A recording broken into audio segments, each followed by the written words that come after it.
오늘 우리는 고린도전서 15장 35절부터 있는 말씀을 가지고 은혜를 나누겠습니다. 우리 다 같이 35절 읽겠습니다. 누가 묻기를 죽은 자들이 어떻게 다시 살며 어떠한 몸으로 오느냐 하리니. 죽음의 문제는 우리에게 가장 큰 수수께끼인 것입니다. 예수님이 오시기 전에는 사람이 죽었다가 다시 산다는 것에 대해서 아무런 확정도 없었습니다. 그냥 사람들은 생각하기를 죽고 난 다음에 영혼이 있다는 사람들과 죽고 난 이후에 영혼이 없다는 사람들, 이런 논쟁만 했지 사람이 죽고 난 다음 다시 살아난다는 아무런 확정도 없었습니다. 그러나 예수님께서 하나님의 아들이 완전한 사람의 아들로 오셔서 33년을 지상에 사시고 급기야 십자가에 올라가셔서 만천하 사람이 보는 앞에서 죽으셨습니다. 가장 극악한 고통을 겪으시고 죽으시고 무덤에 들어간 지 사흘 만에 주님이 부활해 나오셨습니다.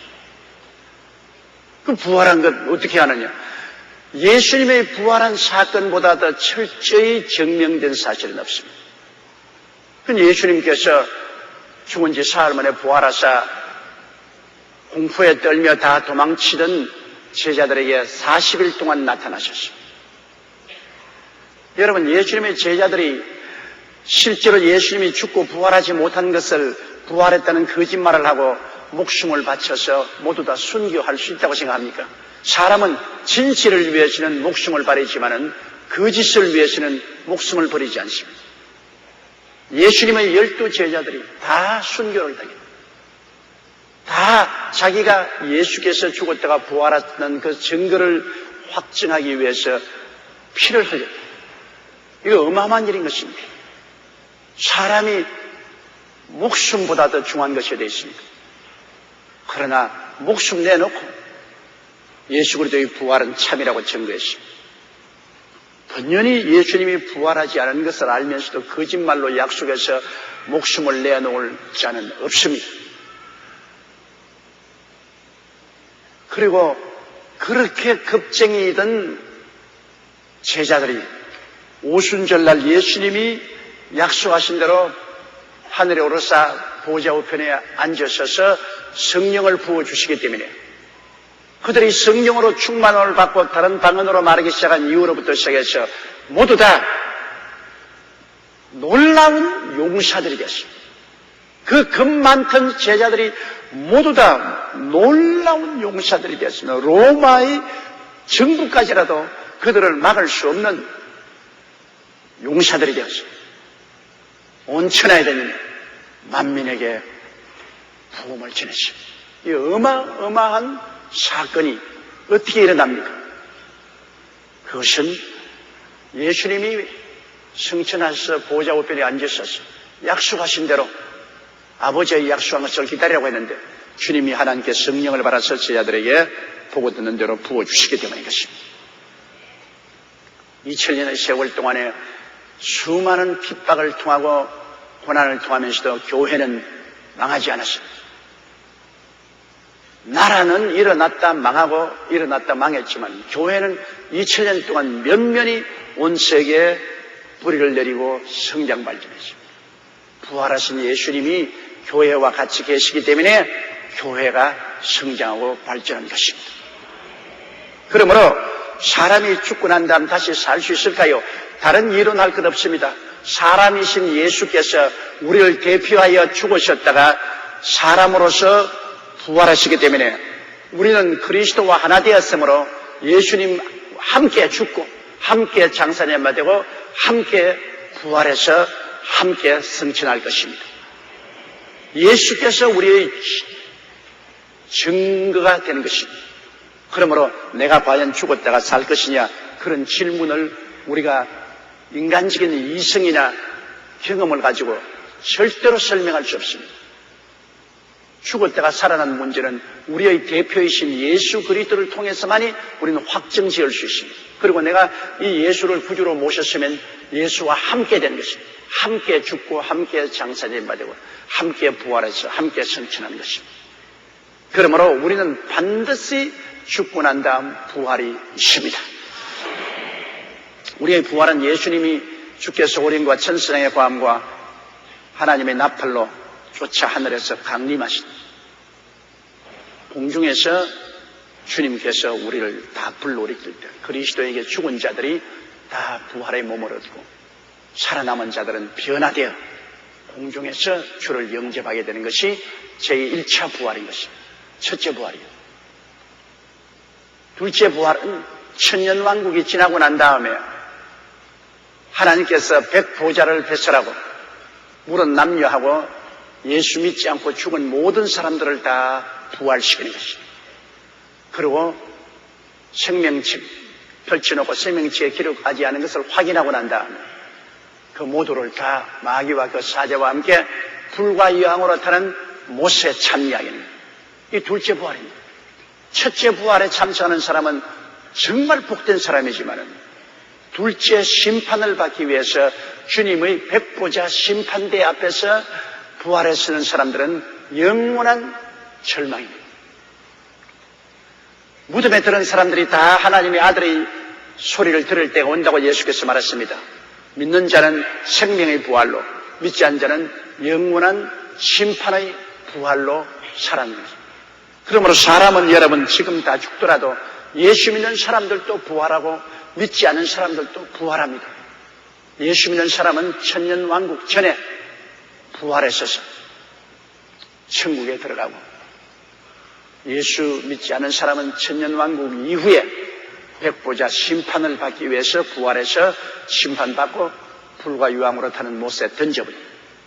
믿는 자는 주님이 만드시는 새 하늘과 새 땅과 새 예루살렘 신천신지 영원 무궁세에 들어가서 이제는 영원한 삶이 시작되는 것입니다. 그러므로 사람은 동물과 다릅니다. 동물은 육혼을 가지고 있기 때문에 육이 죽으면 육을 다스리던 혼도 없어집니다. 사람은 영혼입니다. 사람은 영적인 존재이기 때문에 하나님의 형상과 모양대로 지음받았으므로 하나님은 죽지 않고 영원히 계시지 않습니다. 하나님의 형상과 모양대로 지음받은 영혼은 영이 혼을 떠우려서 영원히 삽니다. 육신의 장막집이 무너져도 영원히 삽니다. 바울은 말하기를 이 육신의 장막집이 무너지면 손으로 짓지 아니한 영원한 집이 우리에게 있다고 말씀합니다. 또 예수님도 말씀하기를 너희는 마음에 근심하지 말라. 하나님을 믿으니 또 나를 믿어라. 내 아버지 집에 있을 곳이 많도다. 그렇지 않으면 내게 일러시라. 내가 너희를 위하여 처소를 예비하러 가느니 가서 처소를 예비하면 다시 와서 나 있는 곳에 너희도 함께 있게 하리라고 말씀한다. 뭐 죽어서 없어지는데 어디 가서 함께 있어요? 오늘날 바울 선생이 말한 체험을 통해서 보면은 바울이 고린도서를 기록하기 3년 전에 하늘에 올라갔다 내려온 경험이 있었습니다. 그가 셋째 하늘에 올라갔는데 몸 안에 있었는지 몸 밖에 있었는지 분간을 못하겠다고 두 번이나 연급한 말했습니다. 하도 천국에 올라간 것이 뚜렷하고 확실하기 때문에 몸으로 그대로 올라갔는지 몸을 벗어나서 올라갔는지 자기는 분간을 할 수 없다. 하나님만 아신다고 말했습니다. 그 바울 선생이 말하기를 내가 차라리 이 육신을 떠나 그리스도와 함께 있을 욕망이 더 크다고 그는 말했습니다. 바울은 죽음을 두려워하지 않았습니다. 내 육신을 떠나 그리스도와 함께 있을 욕망이 더 크다고 말했습니다. 또 성경이 말하기를 육신을 떠나면 주와 함께 거한다고 말했습니다. 그러므로 오늘 우리가 육신의 장막집을 벗어버리면 우리 영혼은 하늘에 올라가서 낙원에 들어가서 그리스도와 함께 있게 되는 것입니다. 예수님이 친히 그렇게 말했지만 부자와 나사로의 비유에서 부자는 죽어서 육신의 장막집 공동묘지에 벗어놓고 음부로 내려가고 나사로는 육신의 장막집 공동묘지에 벗어놓고 아브라함의 품 안에 들어가서 낙원에 들어갔다고 말했습니다. 죽어서 잠자는 것이 아닙니다. 어떤 교파에서는 부활의 날까지 잠잔다고 하는데 거짓말입니다. 육신의 장막지 벗어버리면 우리 영혼은 음부로 내려가든지 그렇지 않으면 낙원으로 들어가는 것입니다. 음부와 낙원 사이에는 큰 구렁이 있어서 서로 건너가고 건너오지 못한다고 성경은 말하고 있습니다. 이러므로 지금 육신을 벗고 영혼이 되더라도 우리는 예수님과 함께 거하기 위해서 낙원에 올라가고 믿지 않은 자는 육신을 벗으면 음부로 내려갑니다. 음부는 불과 여왕으로 타는 못에 내려갈 사람들을 수용한 수용소입니다. 수용소도 괴로운데 불과 유황으로 타는 못에 참여하면 어마어마하고 영원한 고통이 있다는 것입니다. 몸서리치는 것입니다. 원래 불과 유황으로 타는 못은 마귀와 그 사자들을 위해서 예비했지 사람을 위해서 예비하는 것은 아닙니다. 그런데 사람들이 마귀와 그 사자를 따라가고 그리스도와 하나님을 배반했기 때문에 마귀와 사자를 위해서 예비한 불과 유황으로 타는 최후의 심판에 함께 떨어지게 되니 얼마나 비극적인 것이겠습니까? 그러므로 여러분 우리는 사나 죽으나 예수님과 함께 계십니다. 오늘 살아있지만 여러분 속에 누가 계십니까? 예수님이 계십니다. 우리는 또 예수님 안에 있습니다. 교회가 뭡니까? 예수 그리스도의 몸 아닙니까? 예수님의 성령이 와 계신 그리스도의 몸이 교회인데 우리는 교회 안에 들어와 있으니까 우리는 예수님 안에 들어와 있고 예수님은 우리 믿음과 말씀과 성령과 기도를 통해서 우리 안에 들어와 계십니다. 우리가 살아있을 동안에도 예수님과 함께 더불어 살고 육신의 장막지 벗어버리면 그리스도와 더불어 낙원에 들어가서 부활의 날까지 기다리게 되는 것입니다. 그러므로 누가 묻기를 죽은 자들이 어떻게 다시 살며 어떠한 몸으로 오느냐 그렇게 질문한 데 대해서 바울 선생은 명쾌하게 대답을 하고 있습니다. 사람들이 그런 것 질문하지 않습니까? 죽고 난 다음 부활할 때 어떻게 부활하겠는가? 애벌레가 나비가 되듯이 화려하게 부활해서 날아다니겠는가? 정말로 애벌레가 고치 속에 들어갔다가 나비가 되어서 나는 것은 우리가 생각해 볼 때 변화되어도 그렇게 큰 변화가 있을 수가 없습니다. 죽고 난 다음에 어떻게 부활할 것인가? 36절요. 어리석은 자여 너희 뿌리는 씨가 죽지 않으면 살아나지 못하겠고. 그러니까 바울 선생은 이 질문에 대해서 무식한 질문을 한다고 했습니다. 어떻게 살아나냐? 그런 무식한 질문 왜 하느냐? 상식적으로 생각해도 알 것 아니겠는가? 왜 하나님께서는 이 자연 만물 속에 부활에 대한 암시를 많이 주셨습니다. 애벌레가 나비가 돼서 날아가는 것도 부활에 대한 한 암시 아닙니까? 그리고 씨를 심으면 씨가 땅에 들어가 죽고 난 다음에 모습이 다른 것으로 태어납니다. 콩씨에서는 콩이 나고 팥씨는 팥이 나고 꽃씨에는 꽃이 납니다. 하나님은 그 씨앗 속에 미래의 형체를 심어 놓았었습니다. 씨앗 속에. 오늘날 과학이 발달되니까 게놈 지도를 완성해서 사람도 이미 부모에게서 유전을 받을 때 DNA 속에 우리 형체가 이미 다 들어있습니다. 키는 얼마나 클 것이며 몸무게는 얼마나 갈 것이며 머리는 노랑머리가 될지 빨강머리가 될지 까망머리가 될지 눈은 동그랗게 뜰지 쭉 찢어질지 코는 도톰할지 납작코가 될지 벌써 DNA에 다 기록되어 있습니다. 놀라운 일입니다, 여러분. 이 사람은 장차 암이 걸릴 것인지 당뇨병이 걸릴 것인지 중풍이 걸릴 것인지 벌써 우리 몸의 유전자 속에 찍혀 있어요. 오늘날 과학자들은 그 유전자 속에 찍혀 있는 유전의 모습을 과학적으로 변형시켜서 암이 될 사람은 암의 유전자를 뽑아내버리고 중풍이 걸릴 사람은 중풍의 유전자를 뽑아내서 건강하게 만드는 이런 연구를 하고 있지 않습니까? 벌써 태어날 때 유전자 속에 딱 우리의 몸의 형체의 미래 그 삶의 전체가 이미 찍혀 있어요. 그러므로 하나님께서는 벌써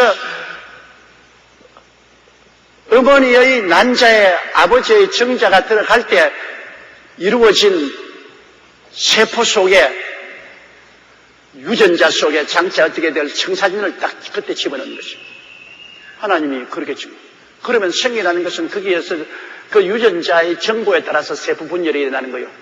코가 되는 세포는 그 유전자에 기록된 대로 코가 되고 눈이 되고 입이 되고 귀가 되고 키가 되고 오장육부가 다 그 정보에 들어있는 소식을 따라서 자라는 거예요.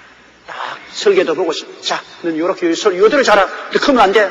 너 코 납작코야. 여기 설계대로 납작하게.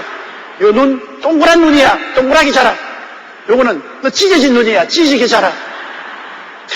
너는 완전 턱이 이렇게 벌어졌어. 턱이 벌어지게 자라. 너는 쪼비하게 자라. 전부 세포들이 이미 하나님이 넣어주신 그 정보를 설계도를 보고서 그대로 자라나는 것입니다.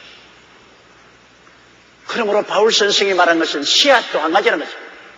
벌써 깨면 깨 속에 깨나무가 될 씨앗이 형체가 거기에 벌써 DNA에 기록되어 있어요. 유전 정보에. 콩을 심어놨는데 팥이 나면 큰일 나잖아요. 감시를 심어놨는데 배가 주렁주렁 달리면 이거 기가 막힌 일이죠. 뽕나무를 심어놨는데 사과나무가 되어버리면 어떻게 하겠어요? 그런 일은 절대 없잖아요. 왜냐? 벌써 씨 속에 하나님은 유전자를 넣어놓고 거기에다가 유전자 정보를 넣어놔서 그 하나님이 넣어놓은 유전자 정보대로 자라는 거예요. 그렇기 때문에 씨 자체를 보고는 몰라요. 씨 안에 있는 유전자 정보를 따라서 되는 것입니다. 그러면 우리 예수 믿는 사람의 유전자 정보는 뭡니까? 우리 속에 예수님을 딱 심어놨기 때문에 예수님 모습대로 부활해서 예수님 모습대로 영생을 얻게 되는 것입니다. 우리는 이미 정보가 있어요. 우리 장차 어떻게 될지 바울 선생이 야 이 무식한 놈아라고 말할 수 있는 것은 우리의 유전은 예수님 따라가는 것입니다. 왜? 우리의 마음속에 무슨 씨를 심었습니까, 여러분? 예수님 씨를 심었습니다. 그럼 예수님 씨를 심었으니까 예수님의 일생은 우리가 너무나 잘 알잖아요. 예수님이 어떻게 죽으시고 부활하셔서 어떻게 만왕의 왕 만주의 주로 계신가. 우리는 예수 그리스도의 형상을 땄습니다. 왜? 콩 심으면 콩은 언제나 콩을 따라 나고 팥 심으면 언제나 그 유전자를 통해서 팥으로 난 것처럼 예수님으로 심었으니 예수님으로 부활한 것입니다. 그렇기 때문에 하나님 바울 선생께서 어떤 몸으로 오느냐 하리니 어리석은 자여 야 이 무식한 놈아 그렇게까지 예수 믿으면서 그것도 모르느냐. 예수 심었으니 예수처럼 될 것이지. 예수를 안 심은 사람은 누구처럼 됐냐? 아담으로 심었으면 타락한 아담처럼 되는 거요. 그 씨가 얼마나 중요합니까? 그래서 우리는 썩지 않고 항상 있는 하나님의 말씀 그리스도의 씨로서 우리가 심었기 때문에 우리는 뭐 걱정할 것 없이 예수 심은데 예수로 태어나는 것입니다. 그래서 전부 여러분들은 다 적은 예수요. 예수로 심어서 예수의 모습으로 부활할 것이기 때문에 전부 적은 예수들인 것입니다. 얼마나 큰 특권이요. 얼마나 큰 영화로운 것입니까? 그래서 어리석은 자여 너희 뿌리는 씨가 죽지 않으면 살아나지 못하겠고 31절에요.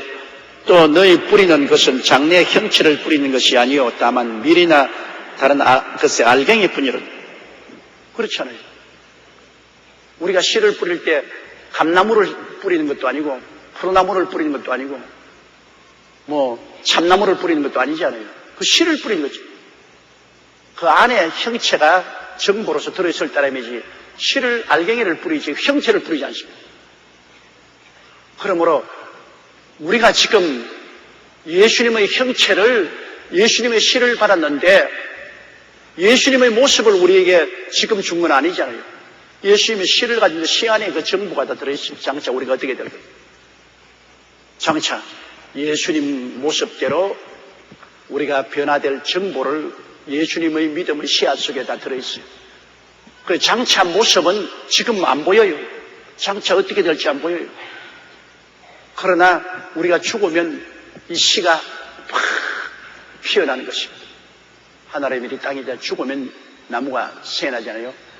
우리가 죽으면 이 씨가 나무로 변화되는 것입니다. 우리 속에 심은 그리스도의 씨앗이 예수님의 모습을 드러내게 되는 것입니다. 씨를 심기 전에는 모습이 안 드러나요. 씨를 땅에 심어서 씨가 죽어야 그 모습이 드러나는 거죠. 우리도 죽으면 우리의 본 모습이 드러나는 것입니다. 예수님의 형상을 닮은 모습이 드러나서 천국으로 들어가게 되는 것입니다. 38절요. 하나님이 그 뜻대로 저에게 형체를 주시되 각 종자에게 그 형체를 주시느니라. 하나님 뜻이라는 것은 하나님이 주신 정보입니다. 하나님이 뜻대로 형체를 주십니다. 콩은 콩의 형체를 주시고 팥은 팥의 형체를 주시고 무는 무의 형체를 주시고 배추는 배추 형체를 주시고. 왜? 하나님이 이미 그 씨앗 속에 그 형체에 대한 정보를 넣어놨기 때문에 그대로 형체가 나타나는 것입니다. 39절요. 육체는 다 같은 육체가 아니니 하나는 사람의 육체요, 하나는 짐승의 육체요, 하나는 새의 육체요, 하나는 물고기의 육체요. 이것은 무슨 말을 하려고 하냐면 이 세상의 육체도 똑같지 않은데 하늘나라의 영체도 똑같을 리가 없다는 것입니다. 똑같이 살아있는 육체라도 여러분 육체가 다 형체가 다르냐. 사람의 육체가 다르고 그리고 짐승의 육체가 다르고 새의 육체가 다르고 물고기의 육체가 다르고 이 세상에서 살아있는 육체도 다 같은 육체지만 종류가 다양하잖아요. 다 다르잖아요. 이건 하나님께서 장차 우리가 부활할 때 똑같은 부활의 몸을 얻어도 다양한 부활의 몸을 얻겠다는 것입니다. 모습도 영광도 다양하다. 그러니까 우리가 다 그리스도의 형상을 담되 우리가 그리스도 안에서 하나님이 주시는 영광이 다 다른 것입니다.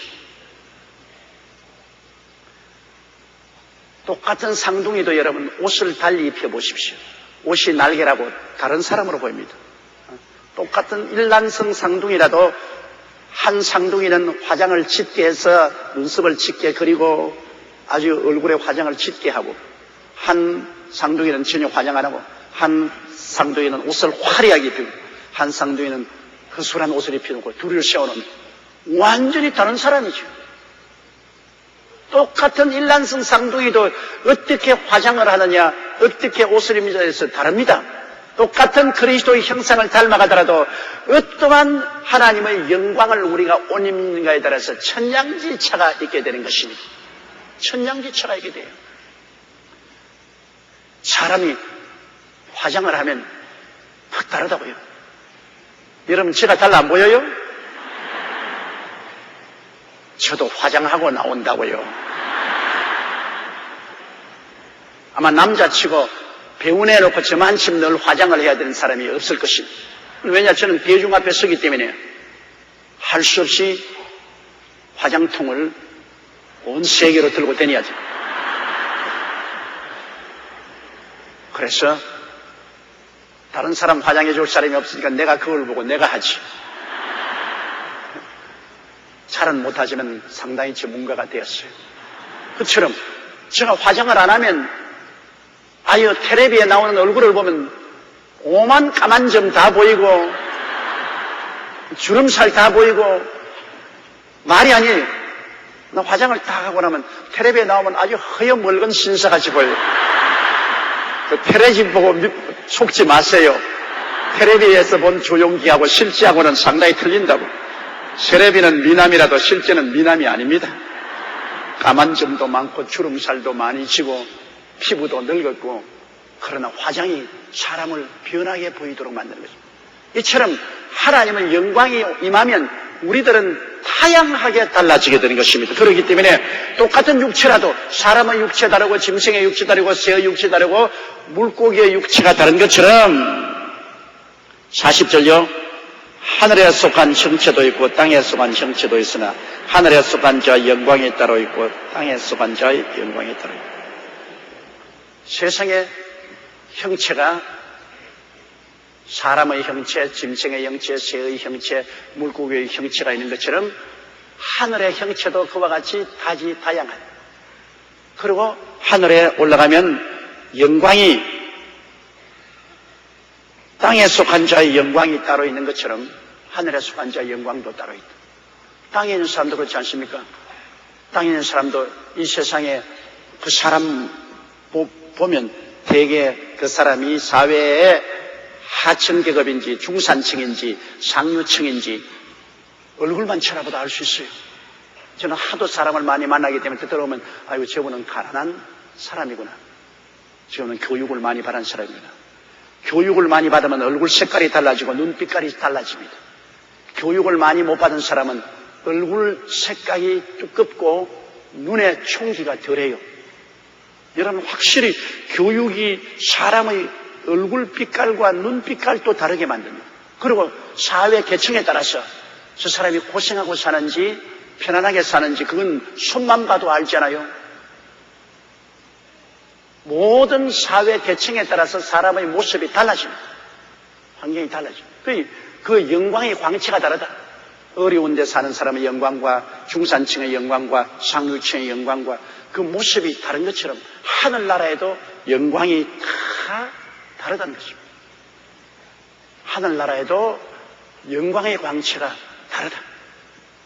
하늘나라에 올라가서 우리가 부활하는 부활의 그 광채도 다르고 또 지위의 영광도 달라지는 것입니다. 그러면 41절 보십니다. 해의 영광도 다르며 달의 영광도 다르며 별의 영광도 다른데 별과 별의 영광이 다르도다. 다 하늘에 있잖아요. 다 하늘에 있어요. 해도 달도 별도 다 하늘에 있어요. 땅에 있지 않습니다. 이것은 뭘 상징하냐? 다 부활하면 다 하늘에 올라가요. 다 낙원에 가요. 그러나 다 낙원에 간다고 다 똑같지는 않아요. 낙원에 가면 하늘에 있는데도 불구하고 해의 영광은 너무나 광채가 나고 찬란하잖아요. 그러나 달은 그렇게 찬란하고 광채가 나지만은 그냥 밝고 좋지 않아요. 그러나 별들은 똑같이 하늘에 있어도 반짝반짝하지요. 이제 별들도 너무 멀리 있는 물 먹은 별같이 반짝하고 사라지는 별들도 있잖아요. 하늘에 올라가서 우리가 영광도 우리가 이 땅에서 얼마나 주를 섬기고 얼마나 많은 영혼을 주께로 인도했는가 그것이 전부 하늘나라 온라인 계좌에 올라가서 다 하늘에 올라가 있습니다. 하늘에 온라인 여러분 계좌에 다 들어있다고. 여러분이 전도한 것, 여러분이 봉사한 것, 여러분 물질 드린 것 모든 여러분의 수고가 헛되지 않고 전부 여러분의 계좌에 들어있어 그대로 여러분이 하늘나라에서 변화되는 것입니다. 그대로 태양 같은 영광으로 여러분은 부활의 광채가 나고 어떤 사람은 부활의 광채가 달처럼 그저 밝고 어떠한 사람은 별처럼 북극성은 아주 반짝거리지 않아요. 그러나 저 이름 모르는 적은 별은 보일락말락 반짝하다가 마잖아요. 그러면 여러분 한번 생각해 보시오. 여러분 다 여의도 순복음교회 와 계시지만은 천당에 올라갈 때 광채가 너무나 달라요. 아주 개똥벌레처럼 반짝하고 없어질 사람도 있고 적은 별처럼 조금 광채가 나고 좀 더 큰 광채가 나고 달처럼 둥글고 환하고 해처럼 찬란한 광채가 나고 하늘나라에서 부활할 때 주님이 주시는 광채가 똑같은 하늘에 올라가지면 다 달라요. 어떤 광채가 날까 여러분에게? 굉장히 아주 관심거리입니다. 하늘나라에 올라가면 우리가 다 어떠한 영광의 광채를 나타낼 것인가? 그러면 그 다음 보십시다. 42절요. 죽은 자의 부활도 이와 같으니 썩을 것으로 심고 썩지 않을 것으로 다시 살며. 죽은 자의 부활도 이와 같다. 나중에 주님 강림하실 때 살아서 부활한 사람도 있지만은, 그러나 그날과 그 시가 오기 전에 죽는 사람은 다 때가 오면 죽어야 되잖아요. 죽은 자의 부활도 이와 같다. 우리 죽었다 부활한 우리들은 썩을 것으로 심고 썩지 아니할 것으로 다시 살. 이 육체는 썩지 않아요. 이 썩음이 우리에게 다 진행되고 있습니다. 젊을 때 얼마나 이뻐요, 화려하고. 그러나 썩음이 우리 몸속에 계속함으로 말미암아 젊음이 사라지고 화려한 색깔도 사라지고 점점 주름살이 들고 몸에 유연성이 없어지고 다리가 뻣뻣해지고 죽음이 진행돼 가고 있어요. 그러다가 어느 시점이 오면 이제 심장의 고통이 거치고 가자, 세상 삶이 끝났다. 어린아이 때 태어날 때부터 시작해서 우리는 죽음을 향하여 전진할 따름입니다. 모든 사람이 죽는 것은 정한이치입니다. 그런데 천국이 없으면 얼마나 허무맹랑합니까? 이제 가을이 다가오면 여러분 가슴 속에 찬바람이 싹 불어올 때가 옵니다. 이제 가을이 오면 이거 낙엽이 떨어져서 바람에 날려가 보면 내 가슴이 바람이 확 불어가요. 젊은 사람은 안 그렇지만 나이 먹은 사람은 더 그렇다고. 이야, 내 청춘도 저와 같이 바람에 날려가는구나. 정말로 너무나 인간이 죽고 난 다음 영원한 천국이 없다면 허무맹랑하게 짝이 없습니다. 잘 사는 사람, 못 사는 사람, 권력이 된 사람, 없는 사람이나 할 것 없이 똑같이 이건 공평하게 죽어요. 안 죽을 사람이 누가 있어요? 어떠한 부자는 죽었는데 관 속에 넣으니까 자꾸 손을 관 밖으로 내더래요. 관에 들어가는 것이 너무 억울해가지고 관 뚜껑 못 덮으라고. 그래도 역시 관 속에 들어가고 말아요. 이주일 씨 보십시오. 그 많은 사람을 웃기고 그 많은 사람에게 즐거움을 갖다 주는 그분도 폐암에 걸려 고통할 때 그가 한 말이 좀 더 살고 싶다. 소원이 뭐냐니까 좀 더 살고 싶다. 그러나 벌써 불기행이 되고 마지 않습니다. 사람은 지나가면 사람들의 기억 속에도 곧 사라지고 마는 것입니다. 그러나 예수 믿는 사람들은 이 육체가 점점 썩어져서 나중에 땅에 파묻힐지라도 썩지 아니할 것으로 다시 살게 되는 것입니다. 그게 우리의 희망입니다. 그 사람은 후피하나 속은 어떻다고요? 날로 새롭도다. 우리 몸은 이렇게 늙어도 속은 새롭도다. 내가 옛날에 불광동에서 목회할 때 80이 된 할머니가 교회에 나오는데요. 80이 되어서 귀도 먹고 눈도 어둡고 집에 있으니까 집에서 외롭잖아요. 따님이 어느 여고 교장이었는데 늘 바쁘게 다니죠. 손주들, 손녀들 많이 있어도 할머니하고 상대 안 하려고 합니다. 말도 안 들리고 또 늙으면 냄새나니까 상대 안 하려고 하죠. 그런데 교회는 영혼을 구원하기 위한 사명의 목사이기 때문에 저는 아주 기겁을 하고 반가워해 주거든요. 그때는 또 교인 수가 적어가지고서 할머니라도 한 사람 더 앉아주는 게 얼마나 고마워가지고서 기겁을 하고 내가 고맙게 받아들이면 이 할머니가 그만 집에 안 가고 내 단간방에 들어와 앉네요. 참 기가 막혀갖고 참 예배를 피라고 난 다음에 집에 안 들어가고 집에 가도 날 반가워할 사람 아무도 없고 나를 반가워해 줄 사람은 조전도사밖에 없어. 내가 속으로 진짜 반가워해서 그러나요? 교회 난 사람 더 얻으려고 그러지. 그런데 내 혼자 누우면 딱 된 조그마한 그때 방이 평소로 한 2평 될까? 요런 방에서 내가 사는데 그 방 아랫목에 딱 앉아보니까 내가 들어오면은 온몸이 땀투성이가 되는데 옷을 갈아입을 수가 없어요. 그래 내가 스스로는 내 돌아 앉을게, 옷 갈아입어. 아니 할머니가 그냥 돌아 앉아가지고 그럼 거기서 할 수 없이 발가벗고 옷 갈아입어야 돼. 그리고 내가 밀가루 빵이라도 가루 우유 타라가 먹으면 또 같이 나하고 먹어야 돼요.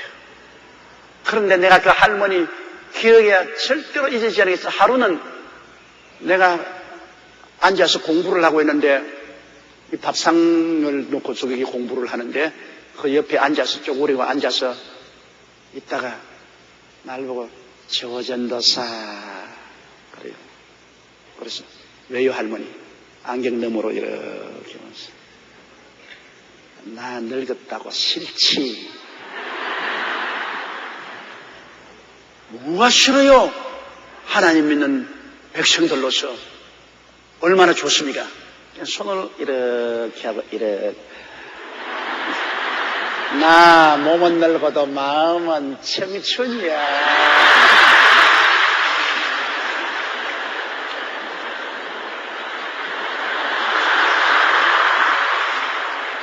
내가 충격을 느꼈어요. 나는 그때 장가도 안 간 총각인데 그 80 할머니가 나에게 연애하는 것처럼 말이죠. 얼굴을 빨갛게 해서 나 몸은 늙어도 마음은 청춘이니까 청춘으로 대해달라는 겁니다. 그때 내가 느낀 것이 있어요. 아, 사람은 몸은 늙어도 마음은 안 늙는구나. 몸은 늙어도 마음은 늙고 귀 어둡고 눈 없다고 바보 병신 취급을 하고 젊은 사람들이 상대를 안 해주는데 그러나 그 속 사람은 귀머거리도 아니요 장님도 아니요 속은 늙지 않은 것입니다. 영혼은 안 늙어요. 육체가 늙지. 제가 한국 나이로 67인데 나 절대 67이라고 말 안 합니다. 왜? 서양 나이로 66이지 왜 내가 67이니? 누구든지 날 보고 67이라고 하면 아니야 66이요. 그런데 벌써 사람들이 나를 노인 취급을 한다고요. 어딘 가든지. 그리고 신문에도 보니까 65살 먹는 노인들하고 같이 사는 자녀들에게는 뭐 집에 세금도 매겨준다고 그래요. 고약한 사람들이에요. 내 몸은 늙어도 마음은 아직까지 20대예요. 아주 청춘이에요. 그러나 어떻게 합니까? 늙는 길 가시로 막고 오는 백발 막대로 치었더니 백발이 뭔지 알고 지름길로 오더라. 벌써 은간 귀민머리 휘어지고 백발이 오고. 그러나 우리의 그 사람은 후패하나 속은 날로 새롭도다. 더구나 예수 믿는 사람은 그리스도로 말미암아 성령의 생명의 역사가 일어나므로 속은 날로 새로워진다. 생명으로 넘친다. 우리에게 좌절이 있습니까? 절망이 있습니까? 아니에요. 우리는 끝없는 희망이 있습니다. 주님과 함께 살고 부활하여 영원한 천국에 올라갈 희망으로 넘치기 때문에 우리 속은 날로 새로워지는 것입니다. 그렇기 때문에 우리는 썩을 것으로 심고 썩지 아니할 것으로 다시 살며 43절에요. 욕된 것으로 심고 영광스러운 것으로 다시 살며 약한 것으로 심고 강한 것으로 다시 살며. 욕된 것, 아담과 하와의 자손이 타락한 육체를 가지고 인생을 사는데 얼마나 욕된 인생을 살았습니까? 우리는 이 몸을 가지고 육신의 정욕의 포로가 되고 안목의 정욕의 포로가 되고 이 세상 자랑의 포로가 되고 그래서 얼마나 욕된 삶을 살았습니까? 세속과 마귀의 종이 되어 사는 이 욕된 인생이 이것을 그냥 땅에서 심어버리면 우리가 다시 태어나는 부활은 영광스러운 몸으로 산다. 도저히 상상을 할 푸른 애벌레가 배추밭에 배추잎사귀에 징그러워요, 징그러워. 그거 잡아서 탁 튀기면 파란불이 푹 나오고 죽어버립니다. 그게 그렇게 오색 찬란한 나비가 되어서 날아다니며 이제 꽃 속에 꿀만 빨아먹고 산다. 그렇게 될 줄 누가 알았어요? 그 보기 흉한 애벌레가 그렇게 아름다운 나비가 될 줄 어떻게 알았어요? 이 욕된 인생의 몸을 심고 난 다음에 그렇게 찬란한 영광스러운 그리스도의 형상을 닮은 몸으로 부활할 줄 누가 알았겠어요? 상상을 못하죠. 지금 우리 사실 예수를 믿고 있으면서도 장차될 우리의 모습을 우리는 아무리 말을 해도 실감이 안 나요. 그러나 성경은 그것을 분명히 말하십니다. 약한 것으로 심고 강한 것으로 다시 산다. 우리 얼마나 허약합니까? 우리는 밥 안 먹으면 허기지지요. 추우면 떨지요. 더우면 땀 흘리고 괴로워하지요. 병들면 고열이 나고 고통당하지요. 폭풍우를 당하면 다 재산 잃고 고통당하지요. 지진이 일어나면 지진이 일어나 죽지요. 사고 나면 사고 죽지요. 인간이 사실은 참 약하기가 짝이 없습니다. 그러나 우리가 부활할 때는 어떤 힘도 우리를 누를 수 없는 강한 자로 태어나는 것입니다. 예수 그리스도의 형상으로 닮아서 눈 깜박할 사이에 수만 리를 왔다 갔다 합니다. 여러분, 시간을 초월하니까 눈 깜박할 사이에 휙.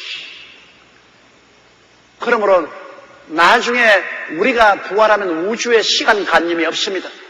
시간관념이란 우리 생각 같습니다. 지금이 우리 생각에 지금 뉴욕에 가려고 하면 생각은 벌써 뉴욕에 가 있지 않습니까? 그처럼 빨라요. 생각처럼 빨리 우리가 이동합니다. 공간도 우리가 부활하면 이런 장애물 없어요. 벽을 그냥 뚫고 걸어가 버려요. 어떻게 강한 철벽을 해도 그대로 뚫고 가버려요. 그런 게 우리를 막지 못합니다. 그러니 이 약한 시간과 공간과 환경의 지배를 받는 몸이 이런 것을 다 초월한 강한 몸으로 다시 사는 것입니다. 44절요. 육의 몸으로 심고 신령한 몸으로 다시 살아니 육의 몸이 있은 적도 신령한 몸이 있느니라. 이 육의 몸을 심고 신령한 몸은 예수 그리스도와 같은 몸입니다. 예수님께서 부활하시고 난 다음 제자들이 방 안에 문을 꽁꽁 닫고 유대인들을 두려워해서 숨어 있는데 휙 하고 주님 나타나셨습니다. 너희들 평안하냐? 그 예수님은 신령한 몸입니다. 우리는 육의 몸을 가지고 있지만 부활하면 신령한 몸이 없는 건 아닙니다. 이목구비 다 가지고 있어요. 신령한 몸으로 태어납니다. 그래서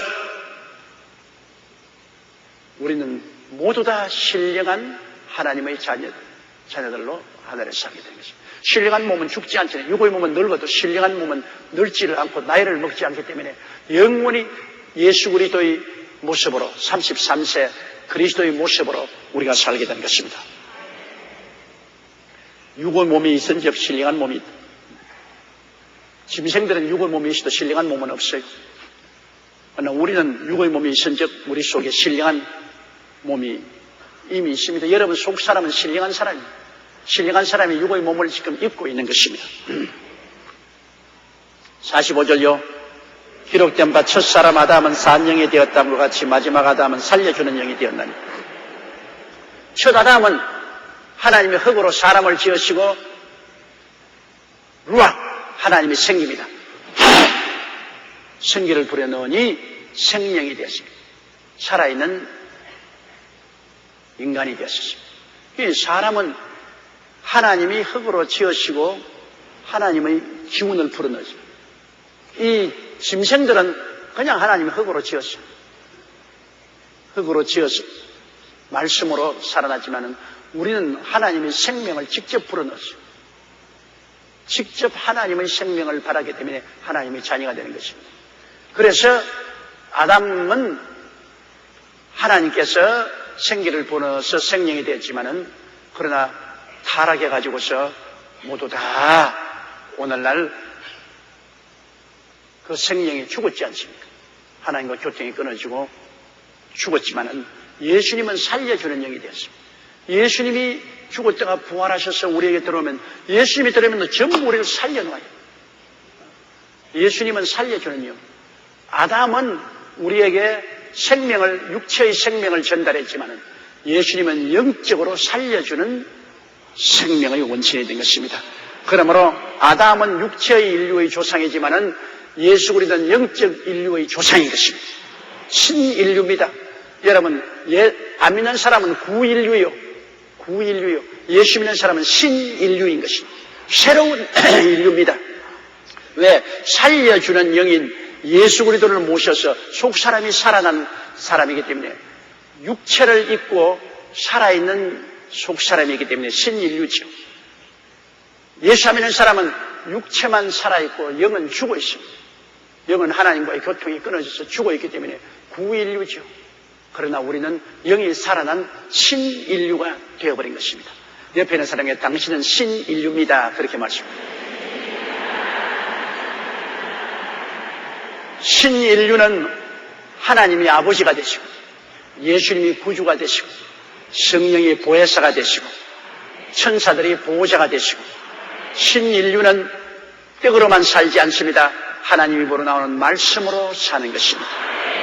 신인류는 세상과 대화만 하고 살지 않습니다. 하나님과 기도의 대화를 하고 사는 것입니다. 구인류하고 굉장히 달라요. 구인류하고는 너무나 다른 것입니다. 46절요. 그러나 먼저는 신령한 자가 아니요 육 있는 자요 그 다음에 신령한 자입니다. 먼저는 아담의 육체로, 아담이 영으로 죽었기 때문에 신령한 자가 아니고 육체로 우리가 태어났습니다. 아담의 씨를 받아서 전부 다 아담과 똑같은 육체적인 인간으로 태어났습니다. 육체적인 인간.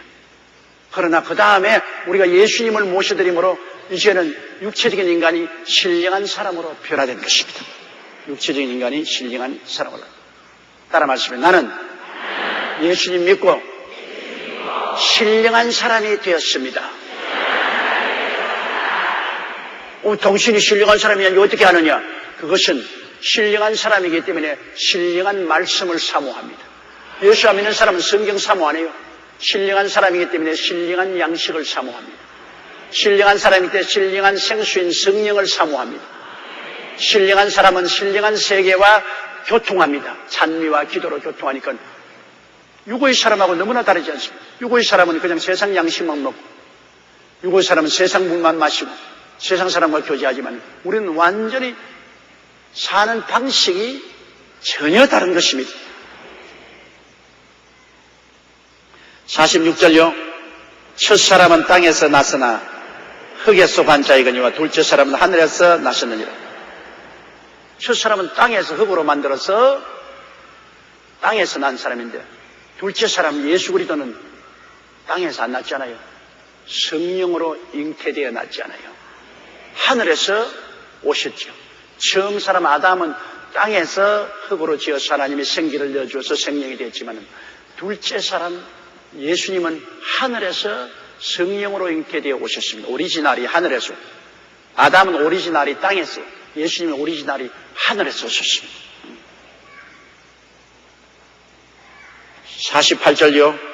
무릇 흙에 속한 자는 저 흙에 속한 자들과 같고 무릇 하늘에 속한 자는 저 하늘에 속한 자들과 같다. 이것은 무엇이면요, 흙에 속한 자는 아담의 씨를 받은 사람은 다 아담과 같고, 아담의 씨를 받았으니 아담과 같이 원죄를 지은 죄요, 죄인으로서 마귀의 종노로 타고 세속과 부패 속에 살다가 죽습니다. 흙에 속한 사람은 흙에 속한 사람들과 같이 살고 무릇 하늘에 속한 자는 저 하늘에 속한 자들과 같으니, 우리는 예수 그리스도를 믿고 하늘에 속했으니 누구와 닮았냐? 예수님과 닮은 것입니다. 세상 사람들은 아담과 똑같이 닮았고 예수 믿는 사람은 예수님과 꼭 닮았습니다. 아담은 흙에 속했으니 흙에 속한 사람으로 닮고, 예수 믿는 사람은 하늘에서 나온 예수님 닮았으니 꼭 예수님과 같이 우리는 살게 되는 것입니다. 49절요. 우리가 흙에 속한 자의 형상을 얻은 것 이번 같이 또한 하늘에 속한 자의 형상을 얻으리라. 자, 이거 할렐루야입니다. 우리 부정 모혈로 태어난 아담의 자손들은 흙에 속한 형상을 입었죠. 우리 다 보십시오. 둥글럽적하게 흙에 속한 형상을 닮았지 않습니까? 물론 서양 사람, 동양 사람, 아프리카 사람 그 모습이 조금은 다를지 몰라도 이목구비는 같고 오장육부도 같고 사지백체도 같습니다. 그저 모습이 조금 달랐죠. 왜 달랐지요? 그것은 하나님이 사람을 구워낼 때 서양 사람은 좀 덜 구워서 허옇게 되고 아프리카 사람들은 너무 많이 구워가지고서 새카맣게 되어버리고 동양 사람은 적당히 구워가지고서 황청이 가릅니다. 하나님이 구우신 것만 다르지 사람은 똑같아요. 그렇기 때문에 백인이나 황인이나 홍인이나 흑인이나 서로 결혼해서 자녀가 나오잖아요. 사람이 짐승하고 교합해서 사람이 새끼를 낳나요? 안 낳죠. 종류가 다르니까. 종류가 같으면 그 모습이 다르거나 색깔이 다르거나 상관없어. 결혼하면 자식을 낳아요. 그 인간은 다 같은 종류이기 때문에 결혼하면 다 같이 자식을 낳습니다. 그래서 땅에 있는 아담의 자손들은 다 그가 살아오는 동안에 모습은 달라졌어요. 셈, 함, 야벳 다 같은 종류의 사람이에요. 그 사람이 흩어져서 살아가는 동안에 그 지리를 따라서 어떤 음식을 먹고 어떤 물을 마시고 어떤 토양 속에 사는가에 따라서 그 모습도 달라지고 얼굴 표현도 달라지고 옛날에 우리 조상은 똑같은 조상이에요. 유대인들을 보면 알아요. 유대인들이 2000년 동안 나라 없이 어디다가 공국에 돌아왔는데 인도에 가 있는 유대인들은 꼭 인도 사람처럼 돼가지고 돌아왔어요. 저 아프리카에 가서 살한 인도 유대인들은 모두 다 흑인 인도 유대인이 돼서 돌아와요. 그리고 구라파에 간 유대인들은 완전히 구라파 사람. 그들이 살아온 기후와 환경과 토질과 음식에 따라서 사람이 달라지는 것입니다. 요사이 우리 자녀들 보세요. 전부 다 키가 얼마나 큽니까? 전부 모습이 오늘날 소위 말하는 서양 사람의 모습으로 달라집니다. 왜? 오늘날 음식을 서양 음식을 먹기 때문에 애들이 다 그냥 빵 먹고 뭐 우유 마시고 계란 먹고 육류를 많이 소비해서 키도 크고 모습도 전부 서양화되는 거죠. 그러나 우리같이 옛날에 자갈밭에서 태어나서 모질게 공보리밥도 못 얻어먹어서 절절 매고 영양실조 자란 사람은 다 짝달막하고 두근덥적하게 태어났잖아요. 그 사람이 환경에 따라서 그 모습도 달라지는 것입니다.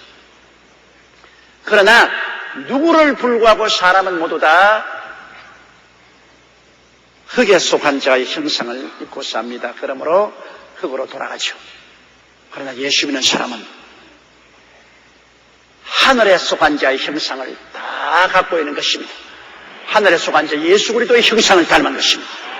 아담의 형상을 닮은 자들이 예수를 모심으로 이제는 우리 속 사람은 전부 다 예수 그리스도의 형상을 가지고 있다. 여러분은 이제 육신의 모습은 아담의 모습이지만 속의 모습은 전부 다 예수 그리스도의 모습으로 여러분께서 변화된 것입니다. 이게 거듭났다 그 말인 것입니다.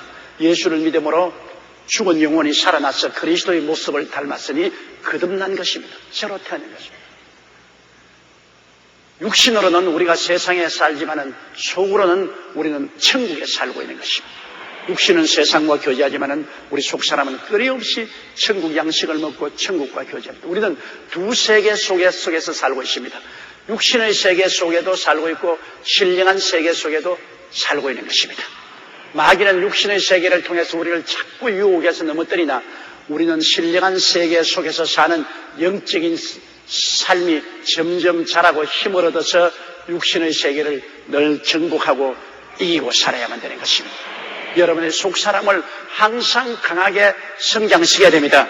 열심히 교회 나오고 말씀 먹고 기도하고 성령 충만하여 속 사람이 언제나 강해져서 육신의 사람, 흙에 속한 사람, 그 사람을 정복하고 극복하고 이기고 살아야 되는 것입니다. 우리는 이 세상에 사는 동안에 항상 실험을 합니다. 그 사람과 늘 실험을 해요. 그런데 신앙이 약하면 그 사람과 실험해서 판판이 지지 않아요. 그래서 예수를 믿으면서도 자꾸 세속에 물들고 죄짓고 가슴을 치고 회개하고 상처를 입고 돌아와서 또 용서받고 시선받고 나가서 또 넘어지고 늘 마음속에 갈등을 가지고 삽니다. 마음에 갈등을 가지고 모순을 느끼면서 고통을 당하고 살죠. 그러나 점점 속사람이 강해지면 이 갈등과 모순이 사라지기 시작하는 것입니다. 속사람이 점점 이기니까 신령한 사람이 딱 다스리죠. 이렇게 자라야 돼요. 나 처음 예수 믿고 난 다음에는 신령한 사람이 어린아이와 같고 그 사람은 어른과 같아서 자꾸 실험에서 넘어져. 그래야 상처를 입고 피투성이가 되고 고통을 당하고, 그렇다고 해서 진리를 알았으니 안 믿을 수도 없고 늘 오라 난 공고한 사람이로다 이 사망의 몸에서 누가 나를 건져내랴. 그러다가 교회에 오다 보니까 자꾸 말씀 듣고 기도하고 성령 받고 하다 보니까 점점 속 사람이 커져서 나중에는 그 사람, 야 인마 네가 옛날에 나를 짓밟아 세상으로 끌고 다녀서 웃기는 소리 하네. 인마 물러가라. 십자가에 못 박아버리고 승리할 수가 있는 것입니다. 여러분은 정말로 특권을 받은 사람입니다. 육의 사람으로 태어나서 어떻게 하다가 예수를 믿고 신령한 사람으로 태어났는지요. 이 축복은 도저히 상상할 수 없는 것입니다. 우리 속에 예수님의 씨앗을 받았으니 예수의 모습으로 부활해서 천국에 올라가서 영원히 살 우리들이 되었으니 우리는 이것을 큰 특권으로 생각하고 이 신앙을 굳게 부여잡아야 되는 것입니다. 여러분, 영생이 없으면 이 세상에 사는 것 정말로 헛되고 헛되며 또 헛되고 헛되니 모든 것이 헛된 것으로 되고 많은 것입니다. 여러분은 하나님이 만세전에 여러분을 보시고 아시고 귀하게 여기시고 택하셔서 하나님 믿는 백성으로 삼았었으니 이 특권을 늘 하나님께 감사하고 이 특권을 놓지 말고 이 가운데 사는 여러분 되시기를 주의 이름으로 축원합니다.